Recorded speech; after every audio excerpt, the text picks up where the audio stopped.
ಇವತ್ತು ನಾನು ನಿಮಗೆ ಮತ್ತೊಂದು ಅವರೆಕಾಳು ರೆಸಿಪಿ ಆಗಿರೋಂಥ ಅವರೆಕಾಳು ಚಿತ್ರಾನ್ನ ಮಾಡೋದು ಹೇಗೆ ಅಂತ ತೋರಿಸ್ಕೊಡ್ತಾ ಇದ್ದೀನಿ.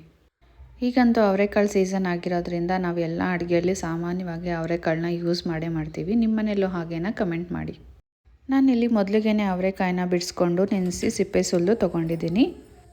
ಈಗ ಗೊಜ್ಜನ್ನ ರೆಡಿ ಮಾಡ್ಕೊಳ್ಳೋದಕ್ಕೆ ಒಂದು ಬಾಣಲಿಲಿ ಒಂದು 4ರಿಂದ 5 ಟೇಬಲ್ ಸ್ಪೂನ್ ಎಣ್ಣೆನ ಆ್ಯಡ್ ಮಾಡಿಕೊಂಡು ಎಣ್ಣೆ ಚೆನ್ನಾಗಿ ಕಾದ್ಮೇಲೆ ಇದಕ್ಕೆ ಸಾಸಿವೆ ಹಾಗೆ ಕಡಲೆ ಬೀಜನ ಆ್ಯಡ್ ಮಾಡಿಕೊಂಡು ಚೆನ್ನಾಗಿ ಕೆಂಪಗಾಗೋವರೆಗೂ ಫ್ರೈ ಮಾಡಿಕೊಂಡು ನಂತರ ಇದನ್ನು ಸೆಪ್ರೇಟ್ ಮಾಡ್ಕೊಳ್ಳಿ.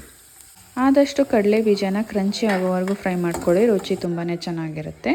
ಆನಂತರ ನೀವು ಅದೇ ಎಣ್ಣೆಗೆ ಹೆಚ್ಚಿಟ್ಕೊಂಡಿರೋಂಥ ಈರುಳ್ಳಿ ಮತ್ತು ಹಸಿರು ಮೆಣಸಿನ್ಕಾಯಿನ ಆ್ಯಡ್ ಮಾಡಿಕೊಂಡು ಒಂದು 2 ನಿಮಿಷಗಳ ಕಾಲ ಫ್ರೈ ಮಾಡ್ಕೊಳ್ಳಿ. ಆನಂತರ ಬಿಡಿಸಿಟ್ಕೊಂಡಿರೋಂಥ ಅವರೆಕಾಳನ್ನ ಕೂಡ ಇದಕ್ಕೆ ಆ್ಯಡ್ ಮಾಡಿಕೊಂಡು ಸ್ವಲ್ಪ ಕಲರ್ ಚೇಂಜ್ ಆಗೋವರೆಗೂ ಇದನ್ನು ಚೆನ್ನಾಗಿ ನೀಟಾಗಿ ಫ್ರೈ ಮಾಡ್ಕೋಬೇಕಾಗತ್ತೆ. ಒಂದು 2ರಿಂದ 3 ನಿಮಿಷಗಳ ಕಾಲ ಇದನ್ನು ಹೀಗೆ ಫ್ರೈ ಮಾಡಿಕೊಂಡು ಆನಂತರ ನೀವು ಇದಕ್ಕೆ ಹೆಚ್ಚಿಟ್ಕೊಂಡಿರೋವಂಥ ಕ್ಯಾಪ್ಸಿಕಮ್ನ ಆ್ಯಡ್ ಮಾಡ್ಕೊಳ್ಳಿ. ಇದು ಆಪ್ಷನಲ್, ನಿಮಗೆ ಬೇಕಾದರೆ ಆ್ಯಡ್ ಮಾಡ್ಕೋಬೋದು, ಇಲ್ಲಾಂದರೆ ಸ್ಕಿಪ್ ಕೂಡ ಮಾಡ್ಕೋಬೋದು. ಕ್ಯಾಪ್ಸಿಕಮ್ನ ಆ್ಯಡ್ ಮಾಡ್ಕೊಂಡು ಇದಾದಮೇಲೆ ನೀವು ಒಂದು 2ರಿಂದ 3 ನಿಮಿಷಗಳ ಕಾಲ ಇದನ್ನು ಚೆನ್ನಾಗಿ ಬೇಯಿಸ್ಕೊಂಡು ನಂತರ ನೀವು ಇದಕ್ಕೆ ಶುಂಠಿ ಬೆಳ್ಳುಳ್ಳಿ ಪೇಸ್ಟ್ ಒಂದು 1/2 ಟೇಬಲ್ ಸ್ಪೂನ್ ಅಷ್ಟು ಆ್ಯಡ್ ಮಾಡಿಕೊಂಡ್ರೆ ಸಾಕಾಗುತ್ತೆ. ಅದರಲ್ಲಿರೋ ಹಸಿ ವಾಸನೆ ಎಲ್ಲ ಹೋಗಬೇಕು, ಅಲ್ಲಿವರೆಗೂ ನೀವು ಇದನ್ನು ಚೆನ್ನಾಗಿ ಫ್ರೈ ಮಾಡ್ಕೊಳ್ಳಿ. ನಂತರ ನೀವು ಇದಕ್ಕೆ ರುಚಿಗೆ ತಕ್ಕಷ್ಟು ಉಪ್ಪನ್ನ ಆ್ಯಡ್ ಮಾಡಿಕೊಂಡು ಚೆನ್ನಾಗಿ ಬೇಯಿಸ್ಕೊಂಡು ಆನಂತರ ನೀವು ಇದಕ್ಕೆ ಹೆಚ್ಚಿಟ್ಕೊಂಡಿರೋಂಥ ಟೊಮ್ಯಾಟೋನ ಆ್ಯಡ್ ಮಾಡಿಕೊಂಡು ಟೊಮ್ಯಾಟೊ ಸಾಫ್ಟ್ ಆಗೋವರೆಗೂ ಚೆನ್ನಾಗಿ ಬೇಯಿಸ್ಕೊಳ್ಳಿ. ನೋಡಿ, ಇವಾಗ ಟೊಮ್ಯಾಟೊ ಸಾಫ್ಟಾಗಿ ಬೆಂದಿದೆ. ನಾನು ಇವಾಗ ಇದಕ್ಕೆ ಅರಿಶಿನ ಪುಡಿನ ಸೇರಿಸ್ಕೊತಾ ಇದ್ದೀನಿ. ಒಂದು ಸತಿ ಚೆನ್ನಾಗಿ ಮಿಕ್ಸ್ ಮಾಡಿಕೊಂಡು ಆನಂತರ ನೀವು ಆಗಲೇ ಫ್ರೈ ಮಾಡಿ ಇಟ್ಕೊಂಡಿರೋಂಥ ಕಡಲೆ ಬೀಜನ ಆ್ಯಡ್ ಮಾಡಿಕೊಂಡ್ರೆ ರುಚಿಯಾಗಿರೋ ಅವರೆಕಾಳು ಚಿತ್ರಾನ್ನ ಗೊಜ್ಜು ರೆಡಿಯಾಗಿಬಿಡುತ್ತೆ.